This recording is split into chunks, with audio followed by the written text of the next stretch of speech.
కష్టపడడానికి ఏముండదు, కష్టం తప్ప. కానీ కష్టపడడానికి ఎవడు సపోర్ట్ చేయడు. మాసిపోయిన బట్టలు, చినిగిపోయిన బట్టలు వేసుకున్నానికి ఏం సపోర్ట్ చేస్తాడు? ఎవరు చేయరు.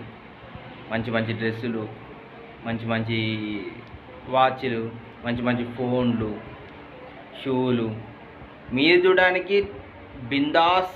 ఎట్లా అంటారే వీడిని చూస్తారే ఏంద్రా పోయి వీడిని చూస్తే మస్తున్నారా అనేటట్టు ఉన్నోడిని చూసి మాత్రం ఖచ్చితంగా వానికి అన్ని రకాల సపోర్ట్ చేస్తాడు.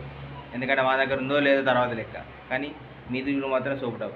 అందుకంటే కదా మేడి పండు చూడు మేలిమై ఉండు, పొట్ట ఇప్పు చూడు పొరుగులు ఉండు. అట్లా ఆ రకంగా ఉంటుంది కథ. అట్లుంటేనే నడుస్తుంది సమాజం, లేకపోతే అసలే నడతలేదు. ఇట్లా కష్టపడడానికి ఎవ్వడు సపోర్ట్ చేయడు. ఎందుకంటే సపోర్ట్ చేస్తే వాడు బాగుపడతాడని.